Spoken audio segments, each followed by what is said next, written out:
ನಮಸ್ಕಾರ ಆತ್ಮೀಯ ಕನ್ನಡಿಗರೇ, ನಾನು ಗುರುದೇವ್ ರುಂಡಗಿ, ರಾಜ್ಯದ ಸಂಪನ್ಮೂಲ ವ್ಯಕ್ತಿ ಮಾತಾಡ್ತಾ ಇರೋದು. ವಿಶೇಷವಾಗಿ ವಿವೇಕಾನಂದರು ಯಾವಾಗಲೂ ಒಂದು ಮಾತಾಡ್ತಾರೆ, arise awake not stop till the goal is reached ಅಂತ. ನಮಗೆಲ್ಲ ಗೊತ್ತಿರುವ ಹಾಗೆ ಕನ್ನಡದ ಭಾಷಾಂತರ ಏನಾಗುತ್ತೆ ಅಂದ್ರೆ, ಏಳಿ ಎದ್ದೇಳಿ ಗುರಿ ಮುಟ್ಟುವ ತನಕ ನಿಲ್ಲದಿರಿ ಅಂತ. ಪ್ರತಿಯೊಬ್ಬ ಯುವಕ ಯುವತಿಯರು ತಮ್ಮ ಜೀವನದಲ್ಲಿ ಒಂದು ಮಹತ್ತರವಾದ ಸಾಧನೆ ಮಾಡಿದಾಗ ಮಾತ್ರ ಅವರ ವೈಯಕ್ತಿಕ ಬದುಕಿಗೆ, ಕುಟುಂಬಕ್ಕೆ ಮತ್ತು ಇಡೀ ಸಮಾಜಕ್ಕೆ ಒಂದು ದಾರಿದೀಪ ಆಗುತ್ತೆ. ಹಾಗಾಗಿ ಒಬ್ಬ ಮಹಾನ್ ವ್ಯಕ್ತಿ ತನ್ನ ಕಡು ಬಡತನದಿಂದ ಬೆಳೆದು ಅತ್ಯುನ್ನತ ಅಧಿಕಾರವನ್ನು ಸ್ವೀಕಾರ ಮಾಡಿ ಮುಂದೆ ರಾಜಕೀಯ ಬದುಕಿನಲ್ಲಿ ಕೂಡ ವಿಶೇಷವಾದಂತಹ ಛಾಪನ ಮೂಡಿಸಲ್ಪಟ್ಟಂತ ಒಬ್ಬ ವ್ಯಕ್ತಿಯನ್ನ ಪರಿಚಯ ಮಾಡ್ತಾ ಇದ್ದೇನೆ. ಅವರೇ ನಿಮ್ಮೆಲ್ಲರ ಮೆಚ್ಚಿನ ಭಾಸ್ಕರ್ ರಾವ್ ಸರ್. ಸರ್ ನಮಸ್ಕಾರ, ಕಾರ್ಯಕ್ರಮಕ್ಕೆ ಸುಸ್ವಾಗತ. ಹಾಗಾಗಿ ಈಗ ನೋಡಿ, ಸಾಮಾನ್ಯವಾಗಿ ಅವರ ಬಗ್ಗೆ ನಾನು ಪರಿಚಯ ಮಾಡೋಕ್ಕಿಂತ ಅವರ ಬಾಲ್ಯದ ಬದುಕಿನಿಂದ ಮತ್ತು ಅವರ ಶೈಕ್ಷಣಿಕ ರಂಗ ಹೇಗೆ ಬಂತು, ಸ್ಪರ್ಧಾತ್ಮಕ ಪರೀಕ್ಷೆನ ಹೇಗೆ ಫೇಸ್ ಮಾಡಿದ್ರು, ಮತ್ತು ಅವರ ಅಧಿಕಾರದಲ್ಲಿದ್ದಾಗ ಯಾವ ಬದಲಾವಣೆ ತಂದ್ರಂತ ಅವ್ರ ಬಗ್ಗೆ ಹಂತ ಹಂತವಾಗಿ ಹೋಗೋಣ. ಸರ್, ಸಂಕ್ಷಿಪ್ತವಾಗಿ ನಿಮ್ಮ ಬಾಲ್ಯದ ಜೀವನವನ್ನ, ನಿಮ್ಮ ತಂದೆ ತಾಯಿಗಳ ವೃತ್ತಿಯನ್ನ ಸಂಕ್ಷಿಪ್ತವಾಗಿ ನಮ್ಮ ಕನ್ನಡಿಗರಿಗೆ ಒಂದು ಪರಿಚಯ ಮಾಡಿಕೊಡಿ ಸರ್. ನನ್ನ ಜನ್ಮ 64ನೇ ಇಸ್ವಿಯಲ್ಲಿ ಮೇತಿಗಂಡಲಾಯಿತು, ಮದ್ರಾಸ್ನಲ್ಲಿ. ಯಾಕಂದ್ರೆ ನಮ್ಮ ತಾತ ಅವರು ಮಿಲಿಟರಿ ಇದ್ರು, ಸೊ ನಮ್ಮ ತಾಯಿ ಹೆರಿಗೆಗೆ ಮದ್ರಾಸ್ ಬಂದಿತ್ತು. ಮತ್ತೆ ನಾವು ಮೂಲತಃ ಕನ್ನಡಿಗರು. ಮತ್ತೆ ಬೆಂಗಳೂರಲ್ಲಿ ನಮ್ಮ ಬಸವನಗುಡಿ ನಮ್ಮ ವಾಸ ಆಯಿತು. ಇಲ್ಲಿ ಕುಮಾರನ್ ಸ್ಕೂಲ್ ಅಂತ ಇದೆ, ಶ್ರೀ ಕುಮಾರನ್ ಚಿಲ್ಡ್ರನ್ಸ್ ಹೋಮ್, ಅಲ್ಲಿ ಸ್ವಲ್ಪ ದಿನ ಓದಿದೆ. ಕಮಲಾನೇರು ಮಕ್ಕಳ ಮಂದಿರದಲ್ಲಿ ಸ್ವಲ್ಪ ದಿನ ವಿದ್ಯಾಭ್ಯಾಸ ಮಾಡಿದೆ. ಮತ್ತೆ ನಮ್ಮ ತಂದೆ ವಿಶ್ವೇಶ್ವರಯ್ಯ ಜೊತೆ ಉತ್ತರ ಭಾರತಕ್ಕೆ ಹೋಗಿದ್ರು. 56ನೇ ಇಸ್ವಿಯಲ್ಲಿ ಗಂಗಾ ನದಿ ಮೇಲೆ ಒಂದು ಸೇತುವೆ ಕಟ್ಟಿಸಿದ್ರು.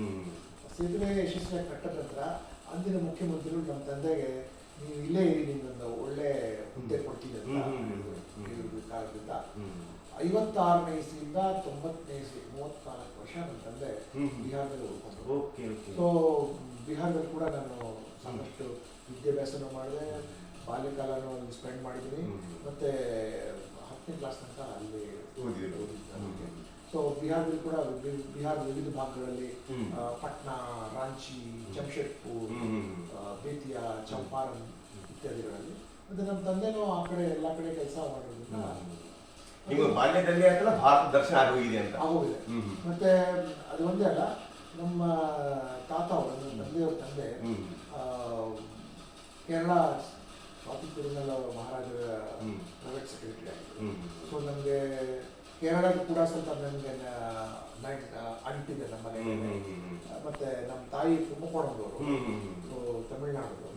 ಮತ್ತೆ ಈ ಭಾಗದಲ್ಲಿ ನಮಗೆ ಮಹಾರಾಷ್ಟ್ರ ಅದು ಕೂಡ, ಯಾಕೆಂದರೆ ನಮ್ಮ ತಾಯಿಯವರ ತಂದೆಯವರ ತಾಯಿ ಬಂದಿದ್ದು. ಸೊ ನಾವು ಮನೆಯಲ್ಲಿ ನಾವು ತಾಯಿ ತಂದೆ ಮರಾಠಿಯಿಂದ ಮಾತಾಡ್ತೀವಿ. ಸೊ ಎಲ್ಲ ಕಡೆಯಿಂದ ಕೇರಳ, ತಮಿಳುನಾಡು, ಕರ್ನಾಟಕ, ಬಿಹಾರ್, ದೆಹಲಿ, ಎಲ್ಲ ಕಡೆಯಿಂದ ಸಮ್ಮಿಶ್ರವಾದ ಕಾಲೇಜ್ಗೋಸ್ಕರ ನಾನು ಇಲ್ಲಿ ಸೆಂಟ್ ಜೋಸೆಫ್ಸ್ ಕಾಲೇಜಲ್ಲಿ PUC ಮಾಡಿದೆ. ಮತ್ತೆ ಡಿಗ್ರಿ ನ್ಯಾಷನಲ್ ಕಾಲೇಜ್ ಜಯನಗರದಲ್ಲಿ. ಯಾವ ಡಿಗ್ರಿ ಪಡ್ಕೊಂಡಿದ್ದಾವು? ನಾವು 1983-86 ಅಲ್ಲಿ ಡಿಗ್ರಿ ಪಡ್ಕೊಂಡು. ಯಾವ ಡಿಗ್ರಿ ಸರ್ ಪಡೆದಿದ್ದು? ಇದು ಸೈಕಾಲಜಿ, ಎಕನಾಮಿಕ್ಸ್ ಅಂಡ್ ಸೋಷಿಯಾಲಜಿ. ತದನಂತರ ತುರ್ತಾಗಿ ನಾನು ಆರ್ಮಿಗೆ ಸೇರ್ಕೊಂಡೆ. ಆರ್ಮಿ 86 ಅಲ್ಲಿ 1 ವರ್ಷದ ಕಾಲ ಆರ್ಮಿ ಇದೆ. ಆರ್ಮಿ ಅಂತಂದ್ರೆ ಅನಿಸ್ತು ಸ್ವಲ್ಪ ಚೆನ್ನಾಗಿ ಮಾಡ್ಬೋದು ಅಂತ ಅದನ್ನು ಬಿಟ್ಟು MA ಎಕನಾಮಿಕ್ಸ್ ಬ್ಯಾಂಗ್ಳೂರ್ ಯೂನಿವರ್ಸಿಟಿ ನಾವು ಮಾಡಿದೆ. ದೆನ್ NMKRV ಗರ್ಲ್ಸ್ ಕಾಲೇಜಲ್ಲಿ ಅರ್ಥಶಾಸ್ತ್ರದ ಉಪನ್ಯಾಸಕರಾಗಿ ಸಿಗ್ತದೆ. Then institute for social economic change ಇದೆ ಅಲ್ಲಿ ರಿಸರ್ಚ್ ಸ್ಕಾಲರ್ ಆಗಿದ್ದು. ತದನಂತರ ಅಲ್ಲಿಂದ ನಬಾರ್ಡ್ ಅಂತ ಬ್ಯಾಂಕ್ ಇದೆ, ಆ ನಬಾರ್ಡ್ ಪ್ರಾಜೆಕ್ಟ್ ಅಲ್ಲಿ ನಾನು ರಾಜಸ್ಥಾನದಲ್ಲಿ ಸಿಗ್ತೇನೆ. ಈ ಮಧ್ಯದಲ್ಲಿ ನಾನು ಸಿವಿಲ್ ಸರ್ವಿಸಸ್ ಪ್ರಿಪರೇಷನ್ ಮಾಡ್ತಾ ಇದ್ದೆ. ನಾನು ಇಂಡಿಯನ್ ಫಾರಿನ್ ಸರ್ವಿಸ್ಗೆ ಆಯ್ಕೆ ಆಗಿದ್ದು. ಸುಮಾರು 21 ಲಕ್ಷ ಜನ ಅಭ್ಯರ್ಥಿಗಳ ಮಧ್ಯ ನನಗೆ 101ನೇ ರ್ಯಾಂಕ್ ಸಿಕ್ತು. ಸೊ IFS ಅಲಾಟ್ ಆಯಿತು. ಬಟ್ ಸ್ವಲ್ಪ ದಿನ IFS ಅಲ್ಲಿ ಇಟ್ಕೊಂಡು ನನಗೆ ಅನ್ನಿಸ್ತು, IFS ಗಿಂತ ನನಗೆ ಹೋಮ್ ಕಾರ್ಡ್ ಸಿಗ್ತಾ ಇತ್ತು, ಕರ್ನಾಟಕ ಸಿಗ್ತಾಯಿತ್ತು. ಸೊ ಅದಕ್ಕೆ IPS ಆಫ್ ಮಾಡಿಕೊಂಡು IPSಗೆ 90ನೇ ಇಸ್ವಿ ಡಿಸೆಂಬರಲ್ಲಿ IPS ಪ್ರಯಾಣ ಪ್ರಾರಂಭವಾಗಿ 1990 ಶುರುವಾಗಿ ಆಗಸ್ಟಿಂದ ಏಪ್ರಿಲ್ 2022 ತನಕ ನಾನು ಸೇವೆಯಲ್ಲಿ ಕರ್ನಾಟಕದ ಎಲ್ಲ ಭಾಗಗಳು ಕೂಡ ನಾನು ಸೇವೆ ಸಲ್ಲಿಸಿದ್ದೀನಿ. ಇಲಾಖೆ ಎಲ್ಲ ಉಪವಿಭಾಗಗಳೆಲ್ಲ ಸಾರಿಗೆ ಟ್ರಾನ್ಸ್ಪೋರ್ಟ್ ಕಮಿಷನರ್ ಆಗಿದ್ದೆ. KSRTCಯಲ್ಲಿ ಕೂಡ ನಾನು ಕೆಲಸ ಮಾಡಿದ್ದೆ. ಕಿಯಾನಿಕ್ಸಿನ ಮ್ಯಾನೇಜಿಂಗ್ ಡೈರೆಕ್ಟರ್ ಆಗಿದ್ದೆ. ಮತ್ತು ಅಂತಾರಾಷ್ಟ್ರೀಯ ಸೇವೆ ಕೂಡ ಮಾಡಿದೆ. 1992ರಲ್ಲಿ ಯುದ್ಧ ಆಗ್ತಾಯಿತ್ತು ಇಲ್ಲಿ ಕೊಸೋವೋ ಪ್ರದೇಶದಲ್ಲಿ, ಯುಗೋಸ್ಲಾವಿಯಾದಲ್ಲಿ. ಸೊ ನಾನು ಕೇಂದ್ರ ಸರ್ಕಾರದ ವತಿಯಿಂದ ಪೀಸ್ ಕೀಪಿಂಗ್ ಮಿಷನ್, ಶಾಂತಿ ಪಡೆಯ ಅಂಗವಾಗಿ ನಾನು 120 ಜನ ಪೊಲೀಸ್ ಸಿಬ್ಬಂದಿಗಳು ಕರ್ಕೊಂಡು ಹೋಗಿ ಅಲ್ಲಿದ್ದೆ. ನಾನು ಅಲ್ಲಿಂದ ನಾನು ಒಂದು 2 months ಒಂದು ಆಫ್ರಿಕಾದಲ್ಲಿ ಒಂದು ಟೆನ್ಯೂರ್ ಇತ್ತು. ಪೊಲೀಸ್ ಸಿಬ್ಬಂದಿಗಳ ಸೆಲೆಕ್ಷನ್ ಮಾಡೋದ್ರಲ್ಲಾಗಿ ಐವರಿ ಕೋಸ್ಟ್. ಇಷ್ಟು ತಾವು ಈ ಸಿವಿಲ್ ಸರ್ವಿಸ್ ಅನ್ನ ಎಷ್ಟನೇ ಅಟೆಂಪ್ಟ್ ಅಲ್ಲಿ ಪಾಸ್ ಆಗಿದ್ದು ಅಂತ? ಮೂರನೇ ಅಟೆಂಪ್ಟ್ ಅಲ್ಲಿ. ಮೊದಲನೇ 2 ಅಟೆಂಪ್ಟ್ ಅಲ್ಲಿ ಅನುಭವದಲ್ಲಿ ಮೊದಲನೇ ಅಟೆಂಪ್ಟ್ ಅಲ್ಲಿ ಫುಲ್ ವಾಶ್ ಔಟ್, ಪ್ರಿಲಿಮಿನರಿ ಕೂಡ ಆಗಿಲ್ಲ. ಸೆಕೆಂಡ್ ಅಟೆಂಪ್ಟ್ ಅಲ್ಲಿ ಪ್ರಿಲಿಮಿನರಿ ಪಾಸ್ ಆಗಿ ಮೈನ್ಸ್ ಹೋದೆ. ಆಕ್ಚುಲಿ ಒಂದು ಅಟೆಂಪ್ಟ್ ಮೊದಲಲ್ಲಿ ಬಿಟ್ಬಿಟ್ಟೆ, ಆರ್ಮಿಲಿಂದಲ್ಲ. ಒಂದು ಅಟೆಂಪ್ಟ್ ಬಿಟ್ಬಿಟ್ಟೆ, ಪರ್ಮಿಷನ್ ಎಲ್ಲ ಕೊಟ್ಟಿರಲಿಲ್ಲ. ಸೊ ಸೆಕೆಂಡ್ ಅಟೆಂಪ್ಟ್ ಅಲ್ಲಿ ನಾನು ಅವಾಗ ನಮ್ಮ ಟೈಮಲ್ಲಿ ತುಂಬಾ ರೆಸ್ಟ್ರಿಕ್ಷನ್ ಇತ್ತು, ಈಗ ಇರೋ ಅಷ್ಟ. 20 ಜನರಲ್ ಮೆರಿಟ್ ಅವರು 28 ವಯಸ್ಸೊಳಗೆ 3 ಅಟೆಂಪ್ಟ್ ಈಗೆಲ್ಲ ಸ್ವಲ್ಪ ಜಾಸ್ತಿ ಮಾಡಿದರೆ ನಂಬರ್ ಆಫ್ ಅಟೆಂಪ್ಟ್ ಅವಾಗ ನಮಗೆ ಭಯ ಇತ್ತು, ಇನ್ನೂ ಬೇಗ ಮಾಡಬೇಕು. ಮತ್ತೆ ಇಷ್ಟು ನಮಗೆ ಫೆಸಿಲಿಟೀಸ್ ಕೂಡ ಇರಲಿಲ್ಲ. ಬಟ್ ನಾವು ಆ ಟೈಮಲ್ಲಿ ಸ್ಥಿತಿ ಹಂಗೆ ಇತ್ತು. ದೆನ್ ಅಪ್ಲಿಕೆಂಟ್ಸ್ ಆಲ್ಸೋ ಜಾಸ್ತಿ ಇದ್ರು ಅವಾಗ. ಯಾಕಂದ್ರೆ ಇತ್ತೀಚಿನ ದಿನಗಳಲ್ಲಿ ನಿಮಗೆ ಸಾಫ್ಟ್ವೇರ್ ಮತ್ತೆ IT ಮತ್ತೆ ಸರ್ವಿಸಸ್ ಇಂಡಸ್ಟ್ರಿ ಜಾಸ್ತಿ ಆಗುತ್ತೆ. ಸುಮಾರು ಜನ ಹುಡುಗರು ಬೇರೆ ಕಡೆ ಅವಾಗ ಎಲ್ಲ ಉತ್ತರ ಭಾರತದಲ್ಲ ಉತ್ತರ ಬರ್ತಾರೆ. ನಾವು ದಕ್ಷಿಣ ಭಾರತ ತುಂಬಾ ಕಮ್ಮಿ ಜನ ನಾವು ಅವೇರ್ನೆಸ್ ಇರ್ತಾ ಇರಲಿಲ್ಲ. ಸೊ ಅಂತಂದ್ರೆ I got 101 rank and foreign service ಇತ್ತು. IPS ಮಾಡ್ಕೊಂಡು ನೋಡಿದ್ರಲ್ಲ ಆತ್ಮೀಯ ಕನ್ನಡಿಗರು, ವಿಶೇಷವಾಗಿ ನಮ್ಮ ಭಾಸ್ಕರ್ ರಾವ್ ಅವರು ತಮ್ಮ ಇಡೀ ಬಾಲ್ಯದ ಬದುಕಿನ ಬಗ್ಗೆ, ಅವರ ಒಂದು ತಂದೆಯ ಜೀವನ ಚರಿತ್ರೆಯನ್ನು ಕೂಡ ವಿಸ್ತರಣೆ ಮಾಡ್ತಾ ಮೊದಲ ಸೈನ್ಯಕ್ಕೆ ಸೇರಿಕೊಂಡು, ತಾವೆಲ್ಲರೂ ಕೂಡ ಸಾಮಾನ್ಯವಾಗಿ ಭಾರತೀಯ ಸೈನ್ಯ ಹೆಮ್ಮೆ ಪಡ್ತೀರಾ, ಸೈನ್ಯದಲ್ಲಿ ಕೂಡ ಸೇವೆ ಸಲ್ಲಿಸಿ ನಂತರದಲ್ಲಿ ತಾವು ಉಪನ್ಯಾಸಕರಾಗಿ ಎಕನಾಮಿಕ್ಸ್ ಅಲ್ಲಿ ವಿಶೇಷವಾಗಿ MA ಪದವಿಯನ್ನು ಪಡೆದುಕೊಂಡ ನಂತರ ಕೆಲವು ದಿನಗಳ ಕಾಲ ಅವರು ಉಪನ್ಯಾಸಕ ವೃತ್ತಿಯನ್ನು ಸೇವೆ ಸಲ್ಲಿಸಿ ಮುಂದೊಂದು ದಿನ ನಿಮ್ಮೆಲ್ಲರ ಕನಸಿನ ಕೂಸೇನಾಗಿದೆಯಲ್ಲ, I want to become a civil servant ಅಂತ. ಹಾಗೆ ಅವರ ಜೀವನದಲ್ಲಿ ಅತ್ಯಂತ ಕಡಿಮೆ ಅಟೆಂಪ್ಟ್ ಇದ್ರು ಕೂಡ, ಅವಾಗ ಏಜ್ ಲಿಮಿಟ್ ಕಡಿಮೆ ಇದ್ರು ಕೂಡ, ಅವಾಗ ಇತ್ತೀಚಿನ ಹಾಗೆ ಬೆಂಗಳೂರಲ್ಲಿ ಲಕ್ಷಾಂತರ ಜನ ಸಾಫ್ಟ್ವೇರ್ ಇಂಜಿನಿಯರ್ ಆಗಿ ವರ್ಕ್ ಮಾಡ್ತಾರೆ, ಡೈವರ್ಟ್ ಆಗ್ತಾ ಹೋಗ್ತಾರೆ. ಅವಾಗ ಏನ್ ನೋಡಿದ್ರೆ ಉತ್ತರ ಭಾರತದವರಿಗೆ ಮಾತ್ರ ಸಿವಿಲ್ ಸರ್ವಿಸ್ ಬಗ್ಗೆ ತುಂಬಾ ಅದ್ಭುತವಾದ ಅವೇರ್ನೆಸ್ ಇತ್ತು. ದಕ್ಷಿಣ ಭಾರತದಲ್ಲಿ ಅವೇರ್ನೆಸ್ ಇಲ್ಲದೆ ಹೋದ್ರು ಕೂಡ ಅದೆಲ್ಲವೂ ಕೂಡ ಒಂದು ಕಷ್ಟ ಸಾಧ್ಯಗಳ ಮಧ್ಯೆ 3ನೇ ಅಟೆಂಪ್ಟ್ ಅಲ್ಲಿ ಅವರು IFS Indian foreign service recruitment ಆದ್ರೂ ಕೂಡ ಮುಂದೊಂದು ದಿನ ಅವರ ಅಭಿಲಾಷೆಯಂತೆ IPS ಅಧಿಕಾರಿಯಾಗಿ ತಮ್ಮೆಲ್ಲರೂ ಹಾಗೆ ಇದು ಅಂಗೈ ಹುಣ್ಣಿಗೆ ಕನ್ನಡಿ ಅಂತಕ್ಕಂಗ ಅವರ ಇಡೀ ಬದುಕಿನಲ್ಲಿ ಹೇಗೆ ಕರ್ನಾಟಕ ವಿಶೇಷವಾದಂತ ಒಂದು ಪೊಲೀಸ್ ಡಿಪಾರ್ಟ್ಮೆಂಟ್ ಅಲ್ಲಿ ಸೇವೆ ಸಲ್ಲಿಸ್ತಾರೆ ಅಂತ ಹೇಳಿ ಹಲವಾರು ಬಾರಿ ಅಂತ ಅವರ ಕೆಲಸಗಳ ಮೂಲಕ ಚಕಿತೆ ಮೂಲಕ ಅನಾವರಣಗೊಳಿಸಿದ್ದಾರೆ. ನಿಮ್ಗೆ ಗೊತ್ತಿದೆ, ಇನ್ನೂ ಒಂದು 2-3 ವರ್ಷ ಆಫೀಸರ್ ಆಗಿ ಕೆಲಸ ಮಾಡೋದಕ್ಕೆ ಅರ್ಹತೆ ಇದ್ರೂ ಕೂಡ ಯಾಕೆ ಅವರು ಅದನ್ನ ತಿರಸ್ಕಾರ ಮಾಡಿ ಅಂತಾರಲ್ಲ, ಈ ಒಂದು ಪಾಲಿಟಿಕ್ಸ್ ಎಂಟ್ರಿ ಆದ್ರು ಅಂತ ನಿಮಗೆ ಕುತೂಹಲ. ಹಾಗಾಗಿ ಅವರ ವಿಚಾರಗಳನ್ನ ಕೇಳೋಣ ಬನ್ನಿ. ಯಾಕೆ ಸರ್ ಇವತ್ತೆಲ್ಲ ಇನ್ನೂ ಸ್ವಲ್ಪ ದಿನಗಳ ಕಾಲ ನಿಮ್ಮ ವೃತ್ತಿ ಇದ್ರೂ ಕೂಡ ಖಡಾಖಂಡಿತವಾಗಿ ಅದನ್ನ ನಾವು ಕೊನೆಯ ಮೊಮೆಂಟ್ ಅಲ್ಲಿ ನೀವು ಇನ್ನೂ ಅತ್ಯುನ್ನತ ಅಧಿಕಾರಿ ಆಗೋದಕ್ಕೆ ಅವಕಾಶಗಳು ಇರ್ತವೆ ಮತ್ತು ಹೆಚ್ಚು ಕೆಲಸ ಮಾಡೋದಕ್ಕೆ ಇರ್ತವೆ. ಆ ಸಂದರ್ಭದಲ್ಲಿ ಏನಂತಲ್ಲ ಈ ಒಂದು ನಿರ್ಣಯ ತೆಗೆದುಕೊಳ್ಳೋಕೆ ಕಾರಣ ಏನು ಅಂತ? ನನ್ನ ಹೈಯೆಸ್ಟ್ ಪಾಯಿಂಟ್ ಇದ್ದಿದ್ದು ಬ್ಯಾಂಗ್ಳೂರ್ ಸಿಟಿ ಪೊಲೀಸ್ ಕಮಿಷನರ್ ಆಗಿ ಕೆಲಸ ಮಾಡಿದ್ದು. ಅತಿ ಕಷ್ಟಕರವಾದ ಸಮಯದಲ್ಲಿ, ಕೋವಿಡ್ ಕಾಲದಲ್ಲಿ. ಅದೇ ಸಮಯದಲ್ಲಿ CAA NRC ಕೂಡ ಜಾರಿ ಕೂಡ ದೇಶಾದ್ಯಂತ ಚಳವಳಿ ಇತ್ಯಾದಿ. ಮತ್ತೆ ಅದೇ ಸಮಯದಲ್ಲಿ ಈ ರಾಮ ಜನ್ಮಭೂಮಿ ಡಿಸಿಷನ್ ಅದರಲ್ಲೂ ಕೂಡ ಸಮಸ್ಯೆಗಳು, ಕನ್ಫ್ಲಿಕ್ಟ್, ಸಂಘರ್ಷದ ನಡುವೆ ನಿಮ್ಗೆ ಅಧಿಕಾರ ಸಿಕ್ಕಿದ್ದು. ರಾಜಕೀಯ ಗಲಭೆ ಕೂಡ ನಡೀತಾ ಇತ್ತು. DK ಶಿವಕುಮಾರ್ ಅವರಿಗೆ ಅರೆಸ್ಟ್ ಮಾಡಿದ್ರು. ಸೊ 1 ವರ್ಷದ ಕಾಲ ನಾನು ಇದ್ದ ನಂತರ ನಾನು ಇನ್ನು 3 ವರ್ಷ ಸೇವೆ ಮುಂದುವರೆದು ಡೈರೆಕ್ಟರ್ ಜನರಲ್ ಪೊಲೀಸ್ ಆಗಿ ರಿಟೈರ್ ಆಗಿದೆ. ಬಟ್ ನಾನು ಪೊಲೀಸ್ ಅಧಿಕಾರಿಯಾಗಿ ಸತತವಾಗಿ ರಾಜಕೀಯ ಬಹಳ ಹತ್ತಿರದಿಂದ ನಾನು ನೋಡ್ತಾ ಇರೋದಿಲ್ಲ. ಗೊತ್ತಿತ್ತು ನಮ್ಮ ಜಾತಿನವ್ರಿಗೆ ಕಮ್ಮಿ ಅವಕಾಶ, ಆದ್ರೂ ಇಷ್ಟು ರಾಜಕೀಯಕ್ಕೆ ಜನ ಬೈತಾರೆ ಅಂತ ನಮಗೆ ಅನಿಸ್ತು. ಈ 3 ವರ್ಷದ ಕಾಲ ಸೇವೆ ಮುಂದುವರ್ಸೋಕ್ಕಿಂತ ಭಗವಂತ ನನಗೆ ಎಲ್ಲ ಕೊಟ್ಟಿದ್ದಾನೆ.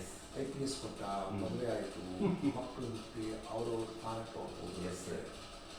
ನಾವು ಒಂದು ದೇಶಕ್ಕೆ ಕೊಡ್ಬೇಕಲ್ಲ.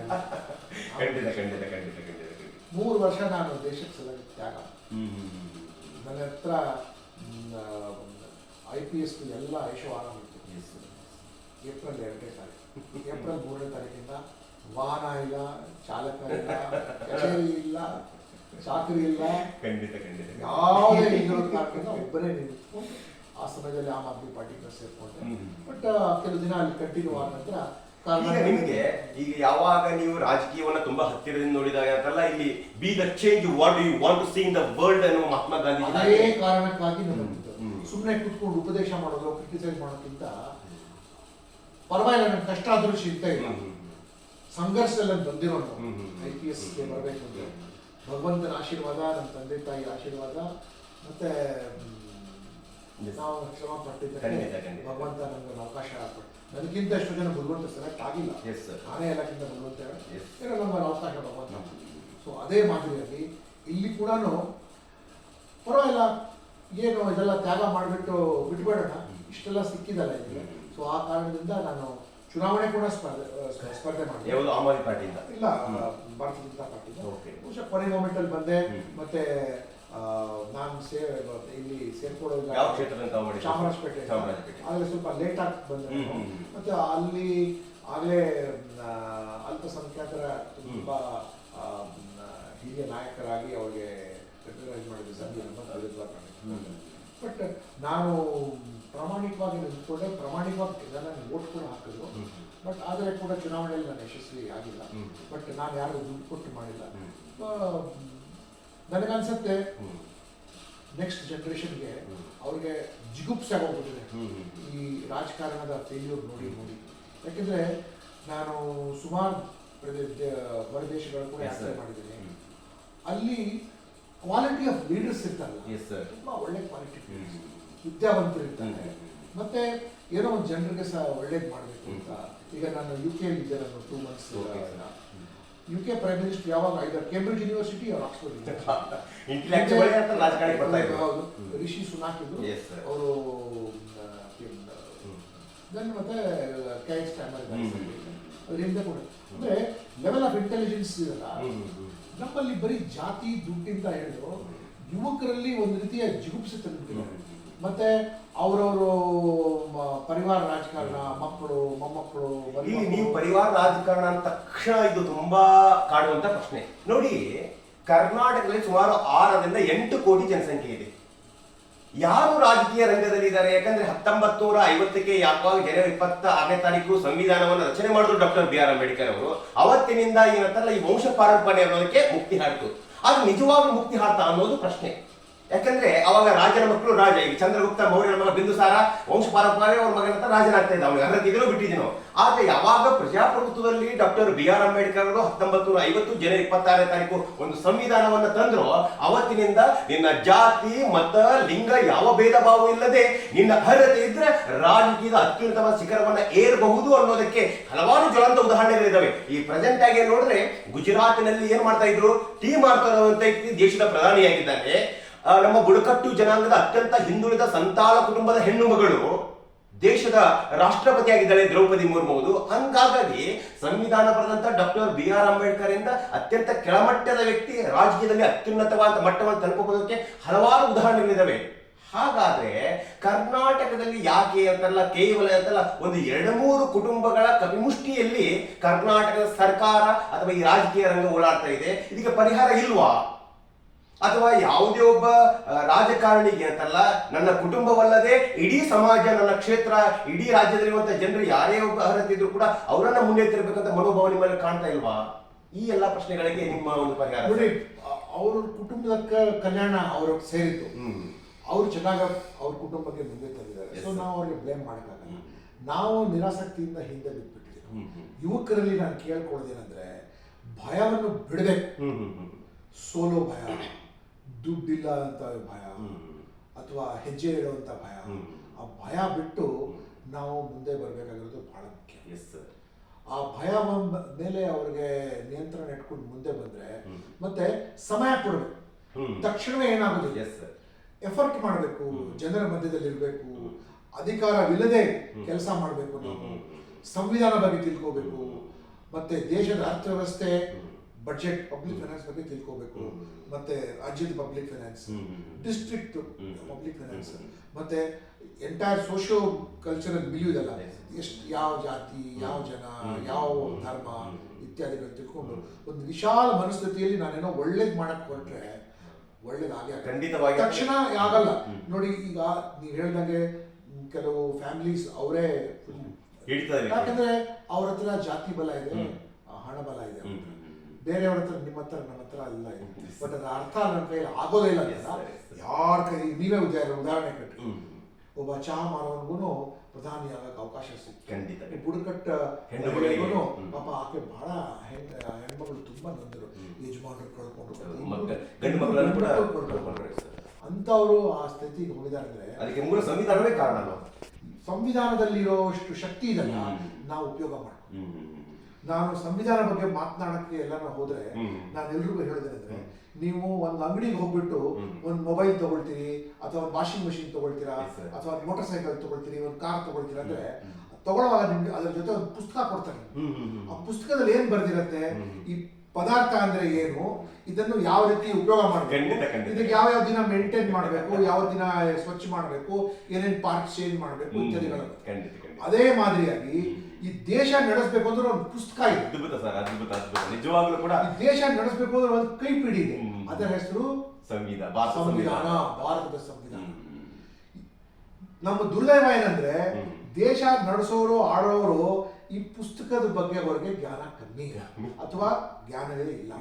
ಭಾರತ ಸಂವಿಧಾನ ಪದ ಒಂದೇ ಗೊತ್ತು, ಆ ಸಂವಿಧಾನ ಏನು ಅಡಕವಾಗಿದೆ, ಎಷ್ಟು ಆರ್ಟಿಕಲ್ಸ್ ಇದೆ, ಎಷ್ಟು ಶೆಡ್ಯೂಲ್ಸ್ ಇದೆ, ಮತ್ತೆ ಇದರಲ್ಲಿ ಏನೇನು ನಿಮಗೆ ಕರ್ತವ್ಯಗಳಿದೆ, ಏನೇನು ಹಕ್ಕುಗಳಿದೆ, ಇದರ ಬಗ್ಗೆ ಅವರಿಗೆ ಕಮ್ಮಿ ಜ್ಞಾನ ಇದೆ. ಸೊ ಅದಕ್ಕಾಗಿ ನಾನು ನಿಮ್ಗೆ ಹೇಳಿದೆ, ನಮ್ಮೆಲ್ಲರಿಗೂ ಅವಕಾಶ ಇದೆ, ಎಲ್ಲ ಯುವಕರಿಗೂ ಅವಕಾಶ ಇದೆ. ನೀವು ಯಾವುದೇ ನೀವು ಒಬ್ಬ ಒಕ್ಕಲಿಗರಾಗಿರಿ, ಲಿಂಗಾಯತರಾಗಿರಿ, ಬ್ರಾಹ್ಮಣರಾಗಿರಿ, ಮುಸಲ್ಮಾನರಾಗಿರಿ, ಕ್ರಿಶ್ಚಿಯನ್ ಆಗಿರಿ, ನೀವು ಅಥವಾ ನೀವು ಹಿಂದುಳಿದ ಜಾತಿಯವರಾಗಿರಲಿ ಅಥವಾ ನೀವು ದಲಿತ ಜನ ಏನ್ ಮೆಚ್ತಾರಂದ್ರೆ ನಿಮ್ಮ ಪರ್ಸನಲ್ ಕೆಪಾಸಿಟಿ. ಇಲ್ಲ ನಾನು ಈ ಜಾತಿಯಲ್ಲಿ ಇದ್ದೀನಿ ನಂಗೆ ಆಗಲ್ಲ, ನನ್ನ ಹಣ ಇದೆ ಹಣ ಇಲ್ಲ ನಂಗೆ ಆಗಲ್ಲ, ನನಗೆ ವಿದ್ಯೆಲ್ಲ ಎಲ್ಲ ಆಗತ್ತೆ. ನೀವು ಮನಸ್ಸು ಮಾಡ್ಬೇಕು ಮುಂದೆ ಬರಬೇಕು, ನೀವು ಮನಸ್ಸು ಮಾಡಬೇಕು ಮುಂದೆ ಬರಬೇಕು. ಖಂಡಿತವಾಗಿ ಇಲ್ಲಿ ನಿಮ್ಗೆ ನಿಮ್ ಜಾತಿ ಅಡ್ಡ ಬರೋದಿಲ್ಲ. ನಿಮ್ಗೆ ಇದೇ ರಾಜ್ಯ ಕಂಡಿರೋದು ಜಾಫರ್ ಶರೀಫ್ ಅಂತ ಒಬ್ಬ ರಾಜಕಾರಣಿ, ಆತನಿಗೆ ವಿದ್ಯೆನೂ ಕಮ್ಮಿ, ಆದ್ರೆ ಅವ್ರಿಗೆ ಸುಮಾರು ಜನ ಹಿಂದೂಗಳು ಅವರ ಅಭಿಮಾನಿಗಳಾಗಿದ್ರು. ಆ ಕಾಲದಲ್ಲಿ ಅವರು ಕೇಂದ್ರ ಸಚಿವರಾಗಿ ಕೂಡ ತನಕ ಮತ್ತೆ ಬಹಳಷ್ಟು ಜನ ಅವ್ರಿಗೆ ಜಾತಿ ಬಲ ಇಲ್ಲದಿದ್ರು ರಾಮಕೃಷ್ಣ ಹೆಗಡೆ ಅವರು ಬ್ರಾಹ್ಮಣರಾದ್ರೂ ಸಹ ಅವ್ರಿಗೆ ಜನ ಅವ್ರ ಬಗ್ಗೆ ಒಂದು ವಿಶ್ವಾಸ ಇಟ್ಕೊಂಡು ಅವ್ರಿಗೆ ಅಂದ್ರೆ ನಿಮ್ಮ ಪರ್ಸನಲ್ ಪವರ್ ತೋರಿಸ್ಬೇಕು. ಪರ್ಸನಲ್ ಪವರ್ ಅಂದ್ರೆ ನಿಮ್ಮ ವ್ಯಕ್ತಿತ್ವದ ಬೆಳವಣಿಗೆ ವಿಕಾಸ.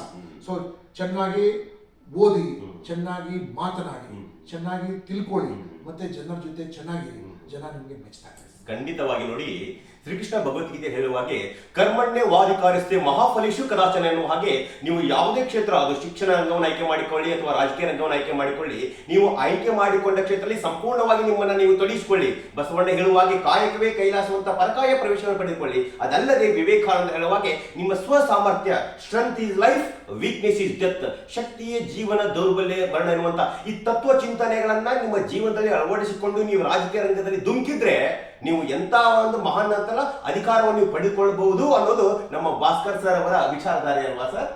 ಖಂಡಿತವಾಗಿ ಅದಾಗುತ್ತೆ ಸರ್. ನೀವು ಸಾಮಾನ್ಯವಾಗಿ ಬದುಕನ್ನು ನೋಡಿದಾಗ ಅಂತಾರಾಷ್ಟ್ರೀಯ ಮಟ್ಟದಲ್ಲಿ, ರಾಷ್ಟ್ರ ಮಟ್ಟದಲ್ಲಿ, ರಾಜ್ಯ ಮಟ್ಟದಲ್ಲಿ ಒಬ್ಬೊಬ್ಬ ವ್ಯಕ್ತಿ ರಾಜಕಾರಣಿಗಳು ಅಂತ ನಿಮ್ಮ ಜೀವನದಲ್ಲಿ ಪರಿಣಾಮ ಬೀರಿದವರು ಅಂತ ಯಾರು ನೆನಪಿಸ್ಕೊಳ್ತೀರಾ ಮತ್ತು ಯಾವ ಕಾರಣಕ್ಕಾಗಿ? ನನಗೆ ಒಂದು 3 ಜನ ರಾಜಕೀಯ ರಂಗದಲ್ಲಿ ಇನ್ಸ್ಪೈರ್ ಮಾಡಿದ್ದಾರೆ. ಒಂದು ಪಿ.ವಿ. ನರಸಿಂಹರಾವ್, ಮತ್ತೆ ಅಬ್ದುಲ್ ಕಲಾಂ, APJ ಅಬ್ದುಲ್ ಕಲಾಂ ಅವರು ರಾಜಕಾರಣಿ ಅಲ್ಲ, ಮತ್ತೆ ರಾಮಕೃಷ್ಣ ಹೆಗಡೆ. ಅಂದ್ರೆ ನಾವು ನೋಡಿದಾಗ ರಾಷ್ಟ್ರ ಮಟ್ಟದಲ್ಲಿ ರಾಷ್ಟ್ರಪತಿಯಾದಂತ APJ ಅಬ್ದುಲ್ ಕಲಾಂ ಅವರು 1991 LPG ಅನ್ನ ತಂದಂತಹ ನಮ್ಮ ಪಿ.ವಿ. ನರಸಿಂಹರಾವ್ ಅವರು ದಕ್ಷಿಣ ಭಾರತದವರು. ಅದಲ್ಲದೆ ನಮ್ಮ ಕರ್ನಾಟಕ ರಾಜ್ಯದಲ್ಲಿ ವಿಶೇಷವಾಗಿ ಅಂತರ ರಾಜಕೀಯ ಹಿನ್ನೆಲೆ ಇಲ್ಲದಂತರೂ ಮುನ್ನಡೆದಂತಹ ಮಹಾನ್ ವ್ಯಕ್ತಿ ರಾಮಕೃಷ್ಣ ಹೆಗಡೆ ಅವರು ವಿಶೇಷವಾಗಿ ಪರಿಣಾಮ ಬೀರಿದ್ದಾರೆ. ಅವರಲ್ಲಿ ಯಾವ ಅಂಶಗಳು ನಿಮ್ಗೆ ಇಷ್ಟ? ಅವರಲ್ಲಿ ಇವರು ಯಾವ ಜಾತಿಗೆ ಸೇರೋರಲ್ಲ, ಇವ್ರಿಗೆ ಎಲ್ಲರೂ ಬೇಕು, ಎಲ್ರಿಗೂ ಜನ ಬೆಳೆಸ್ತಾರೆ. ಇತ್ತೀಚಿನ ರಾಜಕಾರಣಿಗಳಂದ್ರೆ ಅವ್ರಿಗೆ ಭಯ, ಯಾರು ನನ್ನಕ್ಕಿಂತ ಮುಂದೆ ಹೊರಟೋಗ್ತಾರೆ, ಯಾರು ನನ್ಗಿಂತ ಜಾಸ್ತಿ ದುಡ್ಡು ಮಾಡ್ಕೊಂಡ್ಬಿಡ್ತಾರೆ ಅಂತ ಆ ಭಯ. ಜನರಿಗೆ ಬೆಳೆಸಕ್ಕೆ ಹೇಳಿರ್ತಾರೆ. ನಾವು ಬೆಳೆಸ್ಬೇಕು, ಕಲ್ಟಿವೇಟ್ ಮಾಡಬೇಕು, ಅವಕಾಶಗಳು ಕೊಡಬೇಕು. ಈ 3 ಜನ ವ್ಯಕ್ತಿಗಳು ಕೂಡ ಎಲ್ರಿಗೂ ಇನ್ಸ್ಪೈರ್ ಮಾಡಿದ್ದಾರೆ, ಅವಕಾಶಗಳು ಕೊಟ್ಟಿದ್ದಾರೆ, ಮುಂದೆ ತಂದಿದ್ದಾರೆ. ಆ ಕಾರಣಕ್ಕಾಗಿ ನಾನು ಈ 3 ಜನಕ್ಕೂ ನಾನು ತುಂಬಾ ಮೆಚ್ಚಿದ್ದೀನಿ. ಅಂತಾರಾಷ್ಟ್ರೀಯ ಮಟ್ಟದಲ್ಲಿ ನೋಡಿದ್ರೆ ನಿಮ್ಗೆ ಯಾರು ಒಂದು ಸ್ಪೆಷಲ್ ಪರ್ಸನಲ್ ನೆನಪಾಗೋದು? ಅಂತಾರಾಷ್ಟ್ರೀಯ ಮಟ್ಟದಲ್ಲಿ ನೀವು ನೋಡಕ್ ಹೋದ್ರೆ ಅಬ್ರಹಾಂ ಲಿಂಕನ್, APJ ನೋಡಿ. ಅಬ್ರಹಾಂ ಲಿಂಕನ್ ಇಲ್ಲಿ ನೋಡಿ, ಈ ಒಂದು ಡೆಮೋಕ್ರಸಿ ಅನ್ನೋ ಪದ ಇದೆಯಲ್ಲ, by the people, of the people, for the people, called democracy. ಅಂದ್ರೆ ಜನರು, ಜನರಿಂದ, ಜನರಿಗೋಸ್ಕರ ನಡೆಸುವಂತ ಸರ್ಕಾರವೇ ಪ್ರಜಾಪ್ರಭುತ್ವ. ಆ ಪದವನ್ನ ಹುಟ್ಟುಹಾಕಿದಂತ ಮಹಾನ್ ವ್ಯಕ್ತಿ ಅಮೆರಿಕದ 16ನೇ ರಾಷ್ಟ್ರಾಧ್ಯಕ್ಷ ಅಬ್ರಹಾಂ ಲಿಂಕನ್ ಅವರ ಬಗ್ಗೆ ಮಾತಾಡ್ತಾ ಇದ್ದಾರೆ. ಇನ್ಸ್ಪೈರ್ಡ್ ಬೈ ನೆಲ್ಸನ್ ಮಂಡೇಲಾ, ದಕ್ಷಿಣ ಆಫ್ರಿಕಾದ ಮಹಾನ್ ಗಾಂಧಿ. ಹೌದು, Abraham Lincoln and Nelson Mandela ಇವರು ಇಬ್ರು ಏನಿದ್ರಲ್ಲ, ಕಷ್ಟಕರವಾದ ಸ್ಥಿತಿಯಲ್ಲಿ ಕೂಡ ತಮ್ಮ ಶಕ್ತಿಯಿಂದ ಮುಂದೆ ಬಂದಿದ್ದಾರೆ ಹೊರತು ತಮ್ಮ ಜಾತಿ ಹಣದಿಂದ ಅವರು. ಮತ್ತೆ ಎಲ್ಲಕ್ಕಿಂತ ಮುಖ್ಯವಾಗಿ ಯುವಕರಲ್ಲಿ ನಾನು ಕೇಳಬೇಕು ಅಂದ್ರೆ, ಇಲ್ಲಿ ನೀವು ಈ ರಂಗಕ್ಕೆ ಪ್ರವೇಶ ಮಾಡಬೇಕು ಅಂದ್ರೆ ನಿಮ್ಗೆಲ್ಲ ಗುರಿ ಇರಬೇಕು. ಆ ಗುರಿ ತನಕ ಹೋಗಕ್ಕೆ ಅಷ್ಟು ಶಕ್ತಿದು ನೀವು ಹಾಕ್ಬೇಕು. ಆ ಗುರಿ ತನಕ ನಿಜ. ಅಬ್ರಹಾಂ ಲಿಂಕನ್ ಗುರಿ ಏನಿತ್ತು, ಅಮಾನ್ಯತೆ. And there is one more leader who at international, ಅಂತಾರಾಷ್ಟ್ರೀಯ ಮಟ್ಟದಲ್ಲಿ ಹೇಳಲ್ಲ, Martin Luther King. So Abraham Lincoln, Martin Luther King ಮತ್ತೆ ನೆಲ್ಸನ್ ಮಂಡೇಲಾ ಅಂಡ್ ರಾಷ್ಟ್ರ ಮಟ್ಟದಲ್ಲಿ PV ನರಸಿಂಹ ರಾವ್, ನಮ್ಮ ರಾಷ್ಟ್ರಪತಿ APJ ಅಬ್ದುಲ್ ಕಲಾಂ ಅವರು, ನಮ್ಮ ರಾಜ್ಯ ರಾಜಕಾರಣದಲ್ಲಿ ಬಂದ್ರೆ ಅಂತ ರಾಮಕೃಷ್ಣ ಹೆಗಡೆ ಅವರು. ಮತ್ತೆ of course we are all inspired by Sardar Patel, Mahatma Gandhi and Atal Bihari. ನೀವು ಈ ರಾಜಕೀಯ ರಂಗದಲ್ಲಿ ಕೆಲವು ವರ್ಷಗಳಿಂದ ನೀವು ನೋಡ್ತಾ ಇರುವಾಗ ಇಡೀ ನಮ್ಮ ಕರ್ನಾಟಕದಲ್ಲಿ ಜ್ವಲಂತವಾಗಿ ಏನೇನು ಸಮಸ್ಯೆಗಳು ಅಂತೆಲ್ಲ ಕರ್ನಾಟಕದಲ್ಲಿ ಕಾಣ್ತಾ ಇದ್ದಾವೆ, ಅವುಗೆ ಯಾವ ರೀತಿ ಪರಿಹಾರ ನೀವು ನೀಡಬಹುದು ಅಂತ ನಿಮ್ಮ ಒಂದು ಅಭಿಪ್ರಾಯವನ್ನು ವ್ಯಕ್ತಪಡಿಸಬಹುದು ಸರ್? ನೀವು ಕರ್ನಾಟಕ ನೀವು ನೋಡಿದ್ರೆ ಕಳೆದ 25 ವರ್ಷಗಳಿಂದ ನಾನು ನೋಡ್ತಾ ಇದ್ದೀನಿ, there has been a complete mismanagement of resources. Karnataka ಮೇಲಿನ ಭೂಮಿಯ ದುಡ್ಡು ತೆಗೆದು ಹಾಕ್ತಾ ಇದ್ರು, ಈ ದುಡ್ಡು ಮತ್ತೆ ಈ ಹಣ ಕೇವಲ ಸೀಮಿತವಾಗಿ ಒಂದಿಷ್ಟು ಬೆರಳಿಕೆಯಷ್ಟು ಜನರ ಕೈಲಿ ಹೋಗ್ತಾ ಇದೆ ಹೊರತು ಸಮಾನವಾಗಿ ಕೆಳಗೆ ಆಗ್ತಾ ಇಲ್ಲ. ನಾನು ಸುಮಾರು ಕಂಟ್ರೀಸ್ ವಿಸಿಟ್ ಮಾಡಿದ್ದೀನಿ, ನಮ್ಗಿಂತ ಅವರ ಸಂಪನ್ಮೂಲಗಳು ಕಮ್ಮಿ ಸಹ ಜನಸಾಮಾನ್ಯರು ಚೆನ್ನಾಗಿ ಬೆಳೆದಿದ್ದಾರೆ. ಈಗ ಕೆಲವು ಬಡ ದೇಶ ಅನ್ಕೊಳ್ಳಿ, ಅಥವಾ ನಮ್ಗಿಂತ ಆರ್ಥಿಕವಾಗಿ ಕಮ್ಮಿ ಇರೋ ದೇಶ ಕೆಲವು ಇದ್ರು ಜನ ಸುಖವಾಗಿದ್ದಾರೆ. ನಮ್ಮಲ್ಲಿ ನಾವು ವಿ ಆರ್ ರಿಚೆಸ್ಟ್ ಕಂಟ್ರಿ ಅಂತ ಹೇಳ್ತೀವಿ, ಬಟ್ ನಮ್ಮಲ್ಲಿ ನೋಡಿ ಪರಿಸ್ಥಿತಿ, ಜನರಿಗೆ ಒಂದು ಒಳ್ಳೆ ಆರೋಗ್ಯ ವ್ಯವಸ್ಥೆ ಇಲ್ಲ, ಶಿಕ್ಷಣದ ವ್ಯವಸ್ಥೆ ಇಲ್ಲ, ಅವರಿಗೆ ವಸತಿ ವ್ಯವಸ್ಥೆ ಇಲ್ಲ, ಅವರಿಗೆ ಬದುಕಕ್ಕೆ ಒಂದು ಒಳ್ಳೆ ಉದ್ಯೋಗ ಇಲ್ಲ. ಇದು ಸರ್ಕಾರ ತಂದೆ ಸ್ಥಾನದಲ್ಲಿ ನಿಂತ್ಕೊಂಡು ಮಾಡಬೇಕಾಗಿರೋ ಕರ್ತವ್ಯ. ಅದರಲ್ಲಿ ಕರ್ನಾಟಕದಲ್ಲಿ ಬಹಳಷ್ಟು ಅವಕಾಶ ಇರ್ತಲ್ಲ, ಇದು ವಿಷನ್ ಇಲ್ದಿರೋ ಕಾರಣ. ನಾನು ನಿಮ್ಗಾಗಿ ಗುರಿ ಅಂತ ವಿಷನ್ ಇಲ್ದಿರೋ ಕಾರಣ ತಾವು ಮಾತ್ರ ಎಷ್ಟು ದುಡ್ಡು ಸಂಪಾದನೆ ಮಾಡ್ಕೊಂಡ್ಬಿಡ್ಬೇಕು ರಿಯಲ್ ಎಸ್ಟೇಟ್ ಇಂದ, ಮತ್ತೆ ಕಾಂಟ್ರಾಕ್ಟ್ ಗಳಿಂದ ನಾನೆಷ್ಟು ದುಡ್ಡು ತಿನ್ಬಿಡ್ಬೇಕು ಅಂತ. ಈ ಕರಪ್ಷನ್ ಅನ್ನೋದಿದಲ್ಲ, ಅದು ಕರ್ನಾಟಕದಲ್ಲಿ cancer is curable but corruption is not curable. ಇವತ್ತಿನ ದಿನ ಯುವಕರು ಅದರ ಬದಲಾವಣೆ ತರಬೇಕು ಅಂದ್ರೆ ಭ್ರಷ್ಟಾಚಾರದ ವಿರುದ್ಧವಾಗಿ ಅವರು ಹೋರಾಟ ಮಾಡಿದ್ರೇನೆ ನಮಗೆ ಒಂದು ರೀತಿಯಾಗಿ ಪ್ರೋಗ್ರೆಸ್ ಇದೆ. ಇವತ್ತು ಭ್ರಷ್ಟಾಚಾರ ಇಲ್ಲದೆ ಯಾವುದೋ ಇಂಪಾಸಿಬಲ್, ಕರ್ನಾಟಕದಲ್ಲಿ ಇಂಪಾಸಿಬಲ್ ಅಂದ್ರೆ ಇಂಪಾಸಿಬಲ್ ಆಗೋಗ್ಬಿಟ್ಟಿದೆ. ಅಂದ್ರೆ ಬೇರೆಯವ್ರಿಗೆ ಬದುಕಕ್ಕೆ ಅವಕಾಶವೇ ಇಲ್ಲ ಅಂತ. ಮತ್ತು ಇಷ್ಟೊಂದು ಆಂಟಿ ಕರಪ್ಷನ್ ಆರ್ಗನೈಸೇಷನ್, ಇಷ್ಟೊಂದು ಬುದ್ಧಿಜೀವಿಗಳು ಮಾತನಾಡೋದು ಆದರೂ ಸಹ ತಾವು ನೋಡಿ ಇವತ್ತಿನ ದಿನ ಮತ್ತೆ ಭ್ರಷ್ಟಾಚಾರ ಎಲ್ಲಕ್ಕಿಂತ ಜಾಸ್ತಿ ಅದರಿಂದ ತೊಂದರೆ ಆಗ್ತಾ ಇರೋದು ಮೇಲ್ ಬರಕ್ಕೆ. ಸೆಕೆಂಡ್ ಪಾಯಿಂಟ್ ಏನಂದ್ರೆ, ಈ 25 ವರ್ಷಗಳ ನಾನು ನೋಡಿದ್ದೀನಿ, ಒಂದು ನಮ್ಮ ನೀತಿನೇ ಆಗೋಗ್ಬಿಟ್ಟಿದೆ. ಕೆಲವು ಜನ ಮೇಲ್ಗಡೆ ಬರಲೇಬಾರ್ದು, ಅವರು ಅಲ್ಲೇ ಅವ್ರಿಗೆ ಅದನ್ನ ಬಿಟ್ಟು ಅಲ್ಲೇ ಅವ್ರಿಗೆ ಇಟ್ಟಿರ್ಬೇಕು ನಮ್ಮ ಸೇವೆ ಮಾಡಕ್ಕೆ.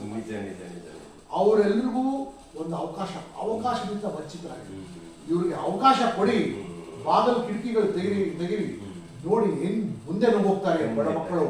ಇಲ್ಲಿ ವಿಶೇಷವಾಗಿ ನಿಮಗೆ ಉತ್ತರ ಕರ್ನಾಟಕ, ಯಾದಗಿರಿ ಇರಲಿ, ಬಳ್ಳಾರಿ ಇರಲಿ, ನಿಮಗೆ ಬಾಗಲಕೋಟೆ ಅಂತ ಕಡೆ ಹುಡುಗರ ನೋಡ್ತಿರೋದು. ಪಾಪ ಒಳಗಡೆ ಏನೋ ಮಾಡ್ಬೇಕು, ಅವ್ರಿಗೆ ಅವಕಾಶನೇ ಕೊಡಲ್ಲ, ಒಳ್ಳೆ ವ್ಯವಸ್ಥೆನೇ ಕೊಡಲ್ಲ ಅವ್ರಿಗೆ.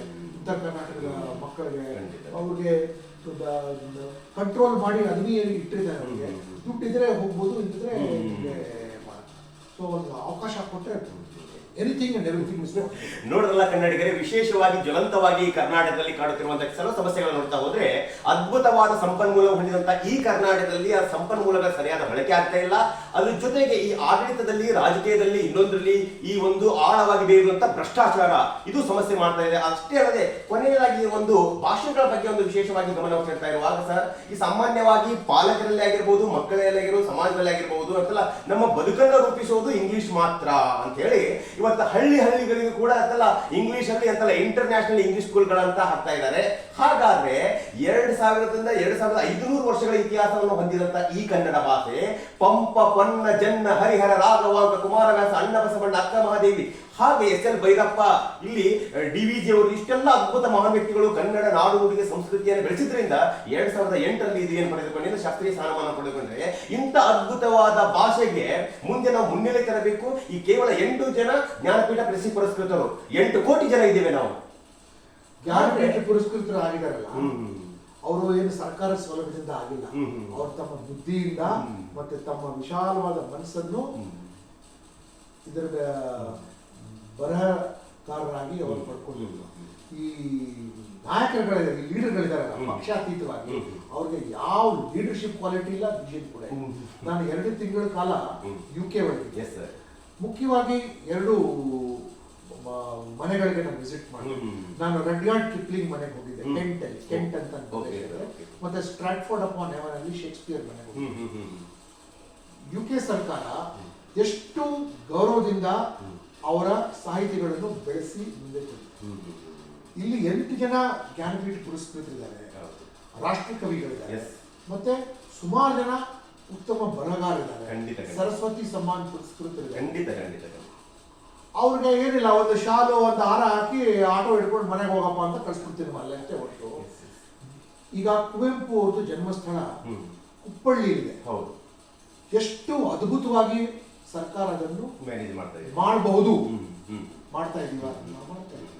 ನಾನು ಸ್ಟ್ರಾಟ್ಫೋರ್ಡ್ ಅಪಾನ್ ಎವನ್ ಹೋಗಿ ಶೇಕ್ಸ್ಪಿಯರ್ ಜನ್ಮಸ್ಥಳಕ್ಕೆ ಹೋಗಿದ್ದೆ. ಅಲ್ಲಿ ಥಿಯೇಟರ್ ಮಾಡಿದೆ UK ಸರ್ಕಾರ. ಪ್ರತಿದಿನ ಬೇರೆ ಬೇರೆ ನಾಟಕಗಳು, ಅವರ ವಿಚಾರ ಸಂಕಿರಣಗಳು ಇತ್ಯಾದಿಗಳೆಲ್ಲ ಮಾಡಿ, ಅಲ್ಲೇ ಒಂದು ಕಾಲೇಜಲ್ಲಿ ತಯಾರು ಮಾಡಿ, ಅಲ್ಲಿ ಗ್ರಾಮರ್ ಸ್ಕೂಲ್ ಅಂತ ಮಾಡಿ, ಅದೇ ರೀತಿಯಾಗಿ ರಡ್ಯಾರ್ಡ್ ಕಿಪ್ಲಿಂಗ್ ಮನೆ ಕೆಂಟಲ್ಲಿ ಮಾಡಿರೋದು. ಸೊ ನಾವು ನಮ್ಮ ಸಾಹಿತಿಗಳ ಬಗ್ಗೆ ಕೇವಲ ಲಿಪ್ ಸರ್ವಿಸ್ ಕೊಡ್ತೀವಿ ಹೊರತು ನಿಜವಾಗ್ಲೂ ಅದ್ರ ಬಗ್ಗೆ ನಾವು ಕಾಳಜಿ ತೋರಿಸಲ್ಲ.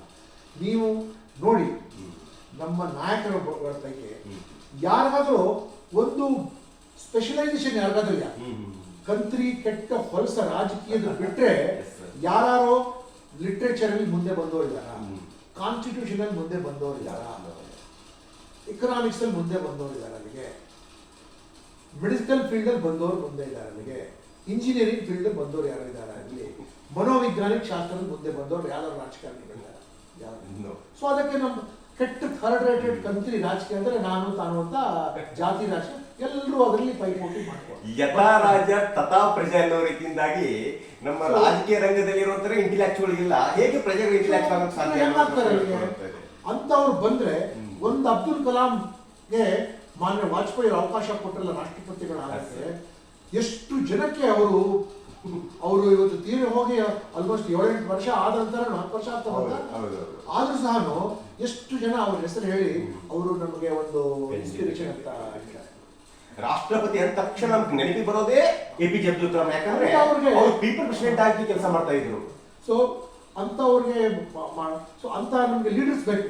ಅಂತವ್ರು ನಮ್ಮ ಶಾಸಕರಾಗಬೇಕು, ನಮ್ಮ ಕಾರ್ಪೊರೇಟರ್ ಆಗಬೇಕು, ನಮ್ಮ ಮಂತ್ರಿಗಳಾಗಬೇಕು, ನಮ್ಮ ಮುಖ್ಯಮಂತ್ರಿಗಳಾಗಬೇಕು.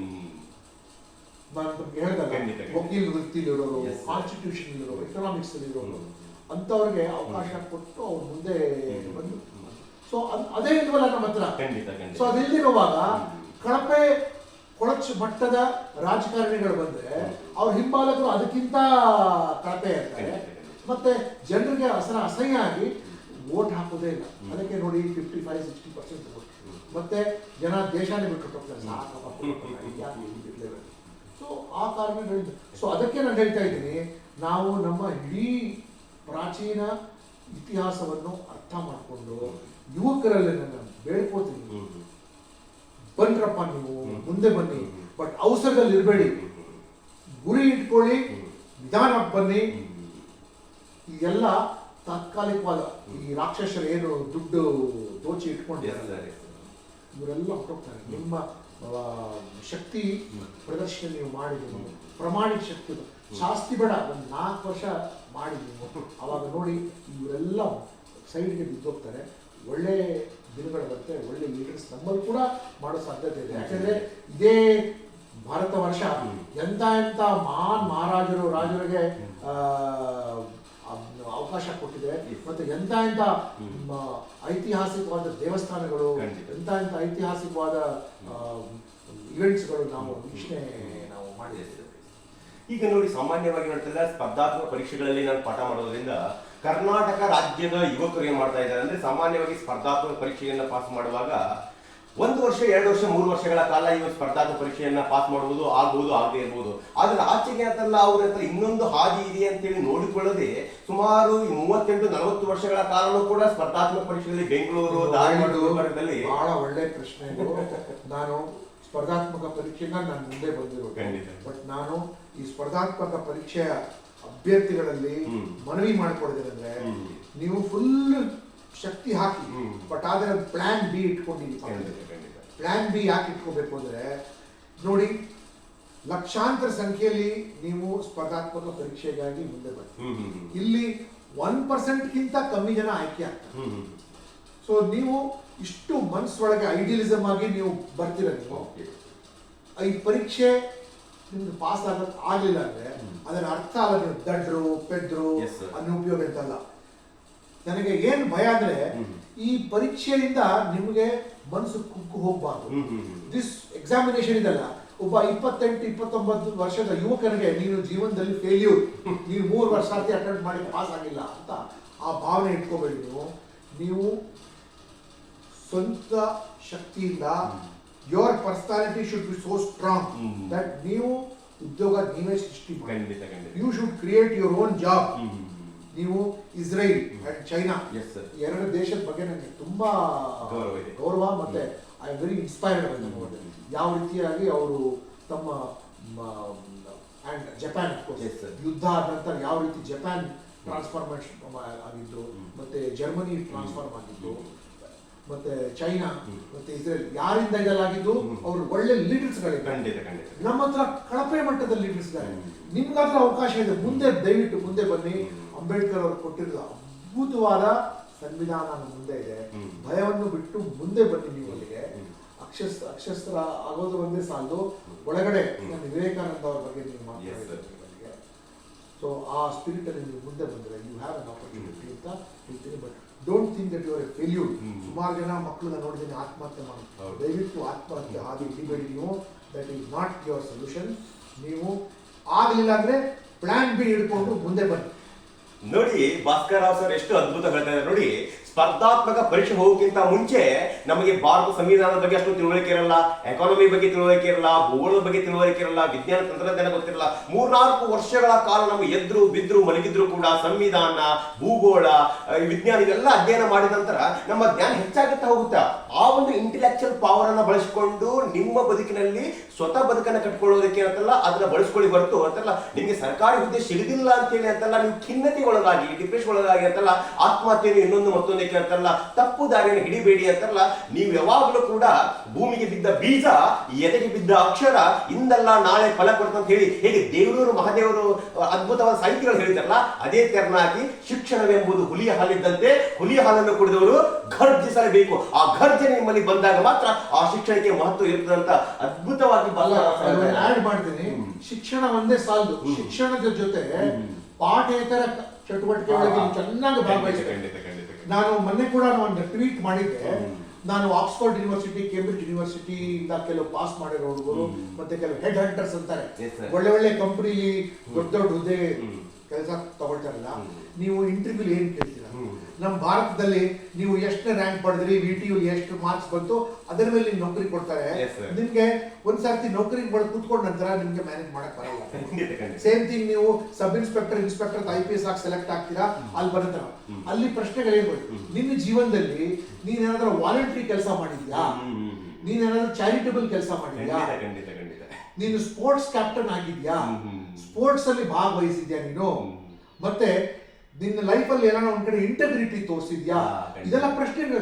ನಮ್ಮವರು ಅದೆಲ್ಲ ಇಲ್ಲ, ಓದೋದ್ ಬಿಟ್ಟು ನಾನು ಏನೂ ಮಾಡಿಲ್ಲ. ತುಂಬಾ ಸಂತೋಷ ಆಗ್ತಾ ಇದೆ ಸರ್ ಹೇಳಿದಂತದ್ದು. ಪಟ್ಟೆ ನೀವು ಮಾಡಿದೆ. ಬಾಲ್ಯ ಕಾಲದಿಂದಲೇ ವಿಶೇಷವಾಗಿ ಈ ಕಾರ್ಯಕ್ರಮ ನೋಡ್ತಾ ಇರೋ ಮಕ್ಕಳೆಲ್ಲ, ಚಿಕ್ಕ ವಯಸ್ಸಿನ ತಂದೆ ತಾಯಿ ನಾನು ಹೇಳ್ತೀನಿ, ಸಾಧ್ಯವಾದಷ್ಟು ಪಾಠೇತರ ಅವಕಾಶ ಮಕ್ಕಳು ಕೊಡಿ. ಖಂಡಿತ ಖಂಡಿತ. NCC, NSS, ಸ್ಪರ್ಧಾತ್ಮಕ ಡಿಬೇಟ್ಸ್, ಕ್ವಿಜ್ ಕಾಂಪಿಟಿಷನ್, ಮತ್ತೆ ಅದು ಏನಂತಾರೆ ಭಾಷಾ ಚರ್ಚಾ ಸ್ಪರ್ಧೆ, ಮತ್ತೆ ಸ್ಪೋರ್ಟ್ಸ್ ಇತ್ಯಾದಿಗಳಲ್ಲಿ ಮಕ್ಕಳಿಗೆ ಕಳಿಸಿ ಇಲ್ಲಿಗೆ. ಮತ್ತೆ ತದನಂತರ ನೋಡಿ ಅವ್ರಿಗಿಂದ ಮತ್ತೆ ಮಕ್ಕಳ ಜೊತೆ ಟೈಮ್ ಸ್ಪೆಂಡ್ ಮಾಡಿಬಿಟ್ಟು ಅವ್ರಿಗೆ ಓದಕ್ಕೆ ಇನ್ಸ್ಪೈರ್ ಮಾಡಿ. ಬರೀ ಇಂಜಿನಿಯರಿಂಗ್ ಓದು, ಸಾಫ್ಟ್ವೇರ್ ಆಗು ಅಂತ ನಿಮಗೆ ಇಂಡಿಯಾದಲ್ಲಿ ಕ್ಲರ್ಕ್ ಕೆಲಸ ಸಿಗತ್ತೆ. ಯಾವ ರೀತಿ ಈಗ ನಾವು ಇಡೀ ಪ್ರಪಂಚದ ಬ್ಯಾಕ್ ಆಫೀಸ್ ಆಗಿದ್ದೀವಿ, ಇಡೀ ಪ್ರಪಂಚದ ಚಾಕರಿ ಕೆಲಸ ನಾವು ಮಾಡಿ ಸಂತೋಷ ಪಡೆದ ಆಯ್ತು ಬಿಡಿ, ಒಂದು ಉದ್ಯೋಗ ಸಿಕ್ಕಿದೆ.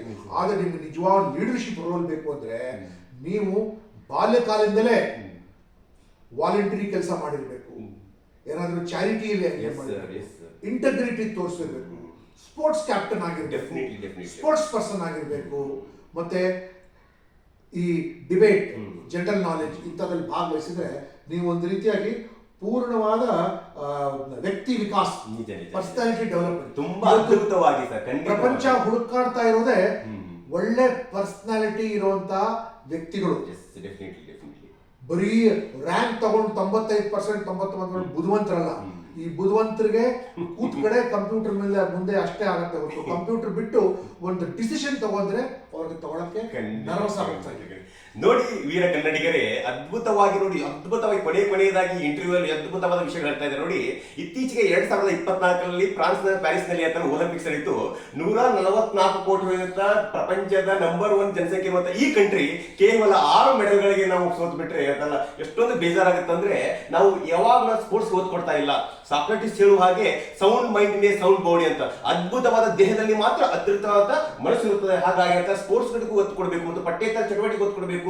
ಹಲವಾರು ಸಂಘರ್ಷಗಳು, ಸಮಸ್ಯೆ ಬಂದಾಗ ಅದಕ್ಕೆ ನೂರಾರು ಪರಿಹಾರಗಳನ್ನು ನಾವೇ ಸ್ವತಃ ನೀಡಬೇಕು ಅಂತ ಮನೋಭಾವವನ್ನ ಎಲ್ಲ ಯುವಕರು ಪಡೆದುಕೊಂಡಾಗ ತನ್ನ ಸ್ವ ಬದುಕಾಗಿರಬಹುದು, ಕುಟುಂಬದ ಬದುಕಾಗಿರ್ಬೋದು, ಸಮಾಜದ ಸ್ವಾಸ್ಥ್ಯವನ್ನ ಕಾಪಾಡಿಕೊಳ್ಳೋದಕ್ಕೆ ಅದ್ಭುತವಾದ ಪರಿಹಾರ ಆಗುತ್ತಂತ ಭಾಸ್ಕರ್ ರಾವ್ ಸರ್ ಅದ್ಭುತವಾಗಿ ವಿಚಾರವನ್ನು ಹಂಚಿಕೊಂಡಿದೆ ಸರ್. ತುಂಬಾ ಸಂತೋಷ ಆಯ್ತು. ಈ ಇಡೀ ಒಂದು ಸಂದರ್ಶನದಲ್ಲಿ ಹಲವಾರು ವಿಷಯಗಳನ್ನ ನಿಮ್ಮಿಂದ ನಮ್ಮಂತ ಯುವಕರು ಕಲಿಯೋದಕ್ಕೆ ಸಾಧ್ಯ ಆಯಿತು. ಹಾಗಿರೋದ್ರಿಂದ ಈ ಒಂದು ನಿಮ್ಮ ಮುಂದಿನ ಭವಿಷ್ಯದ ರಾಜಕಾರಣದಲ್ಲಿ ವಿಶೇಷವಾಗಿ ಅಂತಲ್ಲ ಎಲ್ಲ ಕರ್ನಾಟಕ ರಾಜ್ಯದ ಯುವಕರಿಗೆ ಒಂದು ವಿನಂತಿ ಮಾಡ್ತಾ ಇದ್ದೇನೆ ಅಂದ್ರೆ, ಎಂತಿಂತವರಿಗೆ ಅವಕಾಶ ಕೊಡಬೇಡಿ ಅಂತಲ್ಲ. ನನಗೆ ಒಂದು ಸ್ಥಳದಿಂದ ಇನ್ನೊಂದು ಸ್ಥಳಕ್ಕೆ ಹೋಗ್ಬೇಕಂದ್ರೆ ಒಬ್ಬ ನಮ್ಮ ಕಾರ್ ಡ್ರೈವರು ಅವನು ನನ್ನ ಜಾತಿಯವಿದಾನೋ ನನ್ನ ಬ್ಲಡ್ ಸಂಬಂಧಿದನೋ ಬೇಕಾಗಿಲ್ಲ, ಅವನು ಅದ್ಭುತವಾಗಿ ಕಾರ್ ಡ್ರೈವರ್ ಮಾಡ್ತಾನೆ. ಹಾಗಾಗಿ ಈ ಕರ್ನಾಟಕ ಅನ್ನುವಂತಹ ಒಂದು ಕಾರ್ಗೆ ಡ್ರೈವರ್ ಹೇಗಂತ ಅದ್ಭುತವಾದಂತಹ ಸಾಮರ್ಥ್ಯ ಹೊಂದಿದಂತ ವ್ಯಕ್ತಿ ಬೇಕು. ಅಂತ ಸಾಮರ್ಥ್ಯವನ್ನು ಹೊಂದಿದಂತ ಭಾಸ್ಕರ್ ರಾವ್ ಸರ್ ನಮ್ಮ ಜೊತೆಗಿದ್ದಾರೆ. ಹಾಗಾಗಿ ಮುಂದಿನ ರಾಜಕಾರಣ ರಂಗದಲ್ಲಿ ಅವರಿಗೆ ಅತ್ಯದ್ಭುತವಾಗಿ ಕರ್ನಾಟಕ ರಾಜ್ಯದ ಮುಖ್ಯಮಂತ್ರಿ ಆಗುವಂತ ಸ್ಥಾನಮಾನಗಳು ಕೂಡ ಅವರಿಗೆ ಸಿಗುವುದು ಅದು ನಿಮ್ಮಿಂದ ಸಾಧ್ಯ ಆತ್ಮೀಯ ಯುವಕರೇ. ಹಾಗಾಗಿ ನೀವೆಲ್ಲರೂ ಕೂಡ ಅವಕಾಶವನ್ನ ಮಾಡಿಕೊಡಬೇಕು. ಹಾಗಾಗಿ ಸರ್ ಮುಂದಿನ ದಿನಮಾನಗಳಲ್ಲಿ ನೀವು ಕರ್ನಾಟಕ ರಾಜ್ಯದ ಮುಖ್ಯಮಂತ್ರಿ ಆದ್ರೆ ತಿಳ್ಕೊಳ್ಳಿ. ಆಗೋರು ಹುಡುಗರಿದ್ದಾರೆ, ಖಂಡಿತ ಹುಡುಗರಲ್ಲಿ ಮನವಿ ಮಾಡ್ಕೊಳ್ಳೋದ್ರೆ 7 ದಿನ ಒಳಗೆ 1 ದಿನ ಮೊಬೈಲ್ ಇಲ್ಲದೆ ಜೀವನ ಮಾಡ್ಬೋದು, ಇನ್ನು ಚೆನ್ನಾಗಿ. ಖಂಡಿತ ಖಂಡಿತ ಖಂಡಿತ ನಿಜ ತುಂಬಾ ಸಂತೋಷ ಆಯ್ತು. ಸುಮಾರು ಇಷ್ಟು ವಿಷಯಗಳನ್ನ ನೀವು ತುಂಬಾ ನಿರರ್ಗಳವಾಗಿ ನಿಮ್ಮ ಬಾಲ್ಯ ಹಿಡ್ಕೊಂಡು ಇಡೀ ನಿಮ್ಮ ಬದುಕನ್ನ ನಂತರ ಸಂಕ್ಷಿಪ್ತವಾಗಿ ನಂತರ ಹಿಡಿದುಕೊಡುವಂತ ಕೆಲಸವನ್ನ ಮಾಡಿದ್ರ ತುಂಬಾ ಸಂತೋಷವಾಗುತ್ತೆ. ಹಾಗಾಗಿ ನಾವೆಲ್ಲರೂ ಕೂಡ ಹಿಂದೂಸ್ತಾನವು ಎಂದೂ ಮರೆಯದ ಭಾರತ ರತ್ನ, ಕರ್ನಾಟಕ ರತ್ನಗಳಾಗಿ ನಾವೆಲ್ಲರೂ ಕೂಡ ಈ ದೇಶಕ್ಕೆ ವಿಶೇಷವಾದಂತಹ ಒಂದು ಕೆಲಸವನ್ನ ಮಾಡೋಣ. ಸುಮಾರು ಅದ್ಭುತವಾಗಿ ಅವರ ಅಮೂಲ್ಯವಾದ ಸಮಯ, ಇಂಟೆಲೆಕ್ಚುವಲ್ ಅನ್ನು ನಮಗೆ ಕರ್ನಾಟಕ ಜನತೆ ಕೊಟ್ಟಿದ್ದಾರೆ. ಈ ಅಮೂಲ್ಯವಾದ ಅವಕಾಶವನ್ನು ಮಾಡಿಕೊಟ್ಟಿರುವಂತ ತಮಗೆ ಹೃದಯಪೂರ್ವಕವಾದ ಧನ್ಯವಾದಗಳು sir. Thank you so much.